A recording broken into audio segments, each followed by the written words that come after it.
ఒక్కసారి కొమ్మూరి గోల్డ్ కి కాల్ చేయండి. తాకట్లో ఉన్న మీ బంగారాన్ని విడిపించి మార్కెట్ ప్రైస్ కి వాళ్ళు కొనుక్కుని మిగతా డబ్బులు మీకు ఇచ్చేస్తారు. హాయ్, వెల్కమ్ టు మనం టీవీ. మనం టీవీ మన కోసం నేను మీ జర్నలిస్ట్ మనోజ్.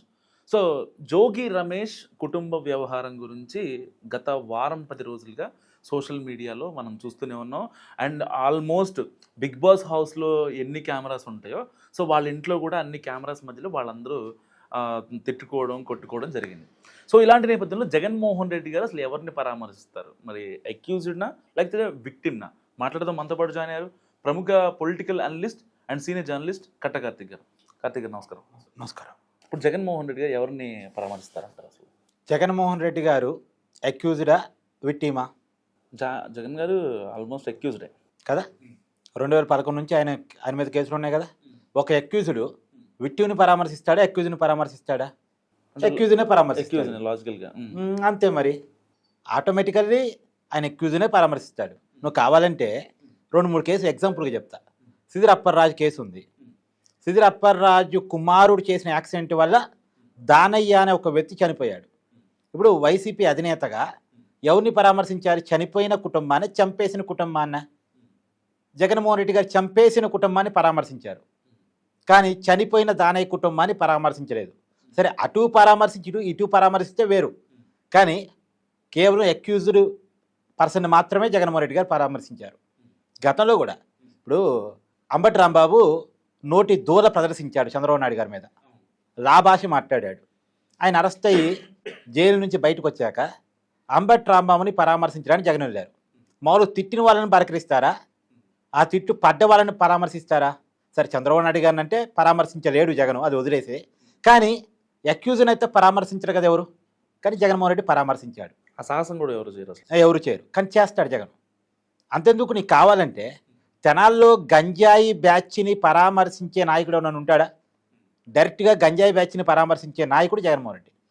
సో ఆటోమేటికల్లీ అక్యూజర్స్నే పరామర్శిస్తుంటాడు. ఆయన ఆ విధానాన్ని ఎంచుకున్నాడు.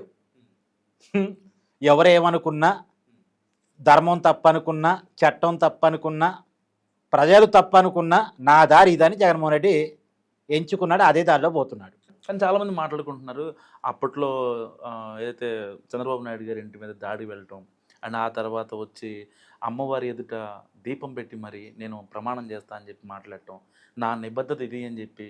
సో సీన్ కట్ చేస్తే వాళ్ళ కొడుకే స్వయంగా చెప్పాడు ఐ కాంట్ ఎక్స్ అని చెప్పి. సో ఇలాంటి నేపథ్యంలో అసలు కర్మ బూమరాంగ్ అయింది అనుకోవచ్చా, లేదంటే ఏంటి అసలు? ఇప్పటికీ ఆయన చెప్తున్నారు, రీసెంట్ 2 days బ్యాక్ ఇచ్చిన ఇంటర్వ్యూలో ఆయన చెప్పిన మాట టీడీపీ వాళ్ళు దీని వెనకాల ఉన్నారని చెప్పి మాట్లాడారు. సో ఎంతవరకు కరెక్ట్? జోగి రమేష్ గారి గురించి చెప్పాలనుకుంటే ఎక్కడి నుంచి మొదలు పెట్టాలో కూడా అర్థం కాదు. తీస్తే ఒక సినిమా లేదా ఒక సీరియల్, లేదంటే ఇప్పుడు కొత్త కల్చర్ వెబ్ సిరీస్లు కదా, ఒక వెబ్ సిరీస్ వస్తేమో. ఇందాక నువ్వు చెప్పినట్టు జోగి రమేష్ నోటికి చేతికి అడ్డు అదుపు ఉండదు. నోరు తెరిస్తే పవన్ కళ్యాణ్ని బండబూలు తిడతాడు, చంద్రబాబు నాయుడిని, నారా లోకేష్ని బండబూలు తిడతాడు. పైగా గతంలో చంద్రబాబు నాయుడు ఇంటి మీదకి పోయినందుకు ఆయనకు మంత్రి పదవి వచ్చింది. చివరికి జోగి రమేష్ మీద ఉన్నటువంటి స్కాముల ఆరోపణలు కూడా ఎలాంటి స్కాములు అంటే నకిలీ మద్యంలో స్కామ్ చేయటం కాదు, నకిలీ మద్యం క్రియేట్ చేయటం ఆయన మీద ఉన్న ఆరోపణ అది. అంటే ఆ నకిలీ మద్యం వల్ల ఎంతమంది చనిపోయి ఉంటారు. సో జనాన్ని చంపే మద్యాన్ని తయారు చేశాడు అనే కేసులో జోగి రమేష్ మొన్నటిదాకా జైల్లోనే ఉన్నాడు.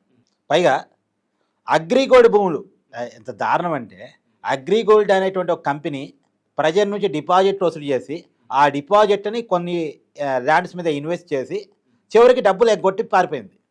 అగ్రిగోల్డ్ ఆస్తుని ప్రభుత్వం స్వాధీనం చేసుకుంది ప్రజలకు పంచడం కోసం. ఒక దుర్మార్గుడు చేసిన మోసాన్ని సరిచేయడం కోసం ప్రభుత్వం ఆస్తులు స్వాధీనం చేసుకుంటే ఆ ఆస్తుల్ని ఈయనగొట్టడానికి ట్రై చేశాడు. ఈ అగ్రిగోల్డ్ భూముల్ని వాళ్ళ కొడుకు పేరు మీదకి రాసే ప్రయత్నం చేశాడు అనేది ఒక ఆరోపణలో ఆల్రెడీ కేసు నమోదైంది కదా. సో ఇలాంటి అక్కడి నుంచి మొదలుపెట్టి ఇప్పుడు కుటుంబ వ్యవహారాల వరకు, సరే మిగతా అన్ని అవినీతి కార్యక్రమాలు, డబ్బుల కోసం కకృతి పడ్డాడు అనుకుందాం. కుటుంబ విషయాలు ఏంటబ్బా అంత దారుణం ఏంటి? అసలు మనిషేనా? నాయకుడు అన్నది పక్కన పెట్టి అసలు మనిషేనా? కోడల్ని 3 సార్లు చంపడానికి ట్రై చేస్తాడా కొడుకుతో కలిసి? వరకట్నం కోసం వేధిస్తాడా? డబ్బులకి ఏమైనా తక్కువ? మాజీ ఎమ్మెల్యే, మాజీ మంత్రి కదా, ఆయనకి ఏమైనా తక్కువ? వాళ్ళ జోగి రమేష్ గారి భార్య జోగి శకుంతల గారు మాట్లాడుతున్న ఆడియో ఒకటి సోషల్ మీడియాలో వైరల్గా మారింది. ఏదో 2 కోట్లు ఏదో కావాలన్నట్టు. బిజినెస్ పెట్టుకుందాం, 2 కోట్లు తెప్పించి మీ నాన్న దగ్గర. అంటే బిజినెస్ పెట్టుకోవడానికి వెళ్ళగా డబ్బులు లేవా? మేఘనా తెప్పించాలా? అంటే వాళ్ళ కోడలు తెప్పించాలా వాళ్ళ అమ్మ నాన్న దగ్గర? ఆవిడ ఏ ఆడియో చూసినా ఆవిడది శకుంతల గారిది సర్కాస్టిక్గా మాట్లాడుతూ ఉంటుంది. సో అంటే కోడలు అనే ఒక ప్రేమ లేకుండా మాట్లాడటం నిజంగా ఎంతవరకు కరెక్ట్ అంటారు? ఆల్రెడీ రేపు వైరల్ అవుతుంది తెలుసు. వీళ్ళకి ఒక మాజీ మంత్రి, నేను ఒక మాజీ మంత్రి భార్యని, ఒక మాజీ ఎమ్మెల్యే భార్యని అని ఉన్నా కూడా కనీసం కోడలికి ఇచ్చే గౌరవం ఇవ్వలేకపోవడం ఎలా చూడాలి? నేనేమంటానంటే అసలు మాజీ ఎమ్మెల్యే మాజీ మంత్రి అన్నది వదిలేసి మనుషులేగా. ఇప్పుడు వాళ్ళ ఇంటికి వచ్చిన కోడలు మనిషే, ఏమో మనిషే, ఎలా ప్రవర్తించాలి? పైగా నేనేమంటానంటే ఇప్పుడు ఎవరు ఏ మతమైనా ఫాలో కావచ్చు అబ్బా. ఇప్పుడు నువ్వు మతమో నేనే మతమో లేదు కెమెరామెన్ ఏ మతం మనకు సంబంధం లేదు. కానీ మనకు క్లారిటీ ఉండాలి కదా. ఇప్పుడు జోగి రమేష్ గారు హిందూ మత పద్ధతిలో పెళ్లి చేశాడు. ఇప్పుడు వాళ్ళ ఇంటికి వచ్చే కోడలు కూడా హిందూ మతాన్ని ఫాలో అవుతున్నారని అనుకుంటుంది కదా. ఎగ్జాక్ట్లీ, ఎవరైనా. కానీ ఆ ఇంటికి వచ్చిన తర్వాత దేవుళ్ళ బొమ్మలన్నీ తీసేసి జనాన్ని మోసం చేయడం వదిలేసాయి. జనానికి మేము హిందువులమే అని నమ్మించడానికి చేసిన ప్రయత్నం వదిలేసాయి. కానీ ఇంటి కోడల కన్నా క్లారిటీ ఇవ్వాలి కదా.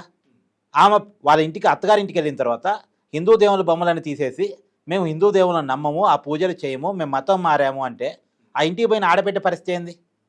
అన్నాళ్ళు ఆమె ఒక మతాన్ని ఫాలో అవుతూ ఉంటుంది. జోగి రమేష్ జగన్ గారి కోసం మతం మారాడని చెప్పి సోషల్ మీడియాలో ట్రోల్ అవుతుంది. అది కూడా కరెక్టేనంటారా? ఏమని జరగవచ్చు అంటే జోగి రమేష్ గారికి ఆయన ప్రసన్నం చేసుకోవడానికి ఏమైనా జరుగుండొచ్చు. తిరుమల తిరుపతి లడ్డూ ప్రసాదంలోనే రసాయనాన్ని కలిపిన వాళ్ళు ఏం చేయరని గ్యారంటీ ఏంటి? ఏమైనా జరుగుండొచ్చు. బట్ ఇవన్నీ ఊహాగానాల మీద నేను మాట్లాడలేను. కానీ ఒకటి మాత్రం వాస్తవం, వాళ్ళ ఇంటికి వెళ్ళిన తర్వాత హిందూ దేవుల పూజలు చేయనీయం అని చెప్పేసి పైగా ఆమె చేసుకుంటానని మొండికే చేసుకుంటే సపరేట్గా వేరే రూమ్లో అగరబత్తీలు వాసన చూపించి శవాల కంపు కొడుతుందని వెక్కిరించడం అంటే వాట్ ఇస్ నాన్ సెన్స్. నువ్వు ఏ దేవుణ్ణైనా నమ్ము, ఏ మతాన్ని నమ్ము, కానీ వేరే దేవుణ్ణి వేరే మతాన్ని వెక్కిరించకూడదు కదా. వెక్కిరించడం ఏంటి? పైగా ఇదే జోగి రమేష్ ఏమంటాడు, నకిలీ మద్యం స్కామ్ గురించి కేసులు పడ్డప్పుడు నేను అమ్మవారి మీద ప్రమాణం చేస్తా అంటాడు. నువ్వు నమ్మేదే అమ్మవారిని కాదు, నువ్వు హిందూ మత పూజలు చేయవు, హిందూ మతాన్ని నమ్మవు, ఈ అమ్మవారి మీద ప్రమాణం చేస్తానంటే ఏంది ఉద్దేశం ఇది అని అట్ట నమ్మవు కాబట్టి ప్రమాణం చేసేస్తే పోయిద్దిలే, నా నమ్మకం కాదు కదా వాళ్ళ నమ్మకం కదా అనే. అంటే ఏంటిది? కోడల మీద దాడి చేస్తారు, హిందూ మతం మీద దాడి చేస్తారు, సమాజం మీద దాడి చేస్తారు, ప్రజల మీద దాడి చేస్తారు, చంద్రబాబు ఇంటి మీద దాడి చేస్తారు, నోటికి వచ్చినట్టు మాట్లాడతారు. చివరికి కోడని చంపడానికి 3 సార్లు ప్రయత్నం చేశారు అనేది మేఘనా గారి ఆరోపణ, నా ఆరోపణ కాదు, మేఘనా గారి అంటే వాళ్ళ ఇంటి కోడల ఆరోపణ. నేను వ్యక్తిగత విషయాలు మాట్లాడినబ్బా, జోగి రమేష్ గారి వాళ్ళ అబ్బాయికి ఫిజికల్గా ఏంటి ప్లస్ మైనస్ నాకు అవసరం లేదు అది. కానీ ఇంటికి వచ్చిన కోడని ఎలా చూసుకోవాలి అనేది మాత్రం నా పాయింట్. ఆడబిడ్డకి ఎదురైన వేధింపులు అనేది నా పాయింట్. ఒక జర్నలిస్ట్గా ఏ ఇంటికి ఏ ఆడబిడ్డ పోయినా ఆడబిడ్డ మీద వేధింపులు జరిగినప్పుడు నేను తీవ్రంగానే ఖండిస్తా. కానీ అదే జరిగింది అక్కడ. మిగతా ఇంటర్నల్ విషయాలు బెడ్రూమ్ విషయాలు నాకు అవసరం లేదు, కానీ ఒక ఆడబిడ్డ మీద జరిగిన దాష్టికాలు మాత్రం అవసరమేగా. మరి ఇప్పుడు ఆ బాధితులకి న్యాయం చేయాలంటే అంటే ఏం చేస్తే ఇప్పుడు బెటర్ అంటారు? ఇప్పుడు ఫర్ ఎగ్జాంపుల్ అది ఒక అంటే వాళ్ళ ఇంటర్నల్ ఇష్యూ కాబట్టి ఈవెన్ వైసీపీ వాళ్ళు కావచ్చు ఎవరు రియాక్ట్ అవ్వని పరిస్థితి అవ్వలేంది. ఎందుకంటే ఎఫ్ఐఆర్ అవ్వనీయకుండా ఆపేశారు. అండ్ దాని తర్వాత మేము సెటిల్ చేసుకుంటామని చెప్పి మాట్లాడారు. ఈవెన్ 2 రోజుల నుంచి గొడవ అవుతుందో వాళ్ళ ఇంట్లో బిగ్ బాస్ లాగా సీసీ కెమెరాలు పెట్టేసి మాట్లాడిన తర్వాత ఆవిడ చెప్తుంది ఏంటంటే చాలామందిని పిలిచి అంగరంగ వైభవంగా మాకు పెళ్లి చేశారు, తప్పు నాది కాదు, మా కోడలు తప్పు కాదు, నా కొడుకు తప్పు వల్లే వీళ్ళిద్దరు ఇడిపోతున్నారని చెప్పి ఆవిడ చెప్పమని జోగి రమేష్ చెప్తుంది. నిజంగా అలా చెప్తే ఇంకా మొత్తం అయిపోవచ్చు అంటారు ఇదంతా? చూడాలి. అంటే ఈ వివాదంలో మేఘనా గారి సాటిస్ఫాక్షన్ అంటే ఆమె ఏం కోరుకుంటారు అనేదే ఇంపార్టెంట్. ఎందుకంటే బాధితులు ఆమె డిమాండ్ ఏంటి అన్నది ఇంపార్టెంట్. కానీ ఇక్కడ మొత్తంగా వాళ్ళ కుటుంబంలో సమస్య అనేది పక్కన పెడితే మనుషులుగా వారు ప్రవర్తించిన తీరు బాగలేదు. ఇప్పటికీ కూడా జోగి రాజీవ్కి ఫిజికల్గా ఏం ఇబ్బంది లేదు, ఎలాంటి లోపం లేదు అని చెప్పడానికి రకరకాల ప్రచారాలు కొంతమంది సోషల్ మీడియాలో క్రియేట్ చేస్తున్నారు.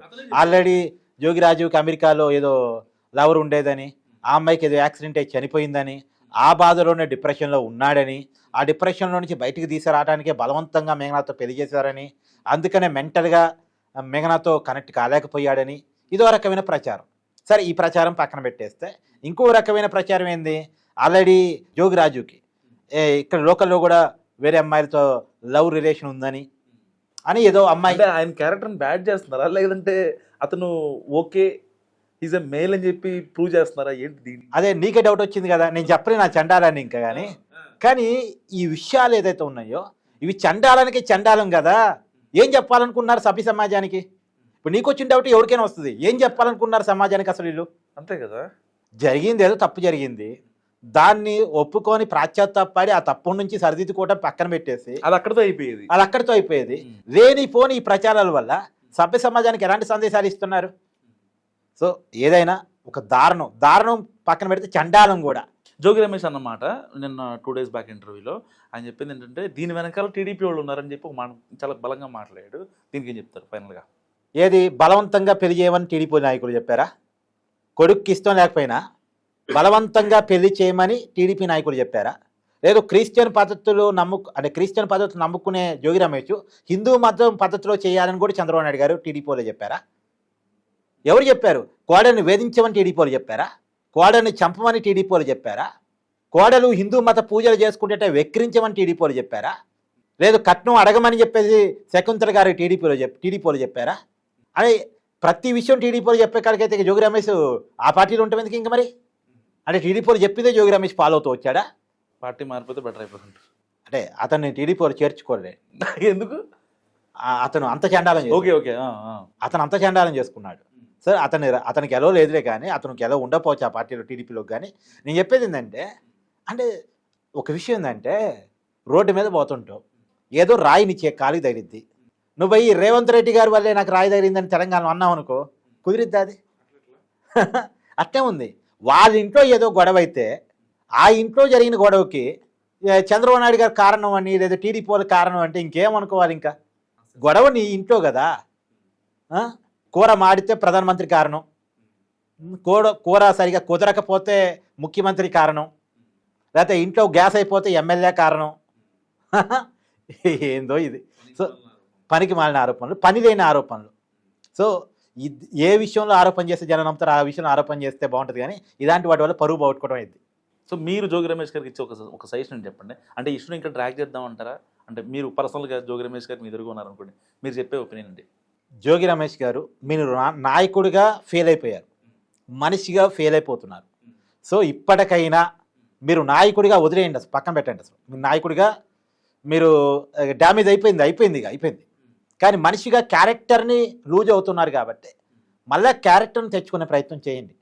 ఫస్ట్ మనిషిగా ఉండడానికి ట్రై చేయండి, తర్వాత నాయకుడు కావడానికి ట్రై చేద్దరు. కానీ నేను చెప్పేది ఒకటే అబ్బా, రాజకీయాల్లో ఉన్న వాళ్ళు చాలా పద్ధతిగా వ్యక్తిగత జీవితాన్ని కూడా చాలా పద్ధతిగా ఉంచుకోవాలి. సరే పద్ధతిగా లేకపోయినా సరి చేసుకోవాలి. ఈ రెండు జరగట్ట జోగి రమేష్ గారి విషయంలో. ఆ రెండు జరగాలని జోగి రమేష్ గారికి నా సజెషన్. సో ఇది కార్తిక్ గారి అనాలిసిస్. మరి మీరేమనుకుంటున్నారు జోగి రమేష్ ఫ్యామిలీ కథా చిత్రంలో? మస్తు కామెంట్ చేయండి. చూస్తూనే ఉండండి మనం టీవీ.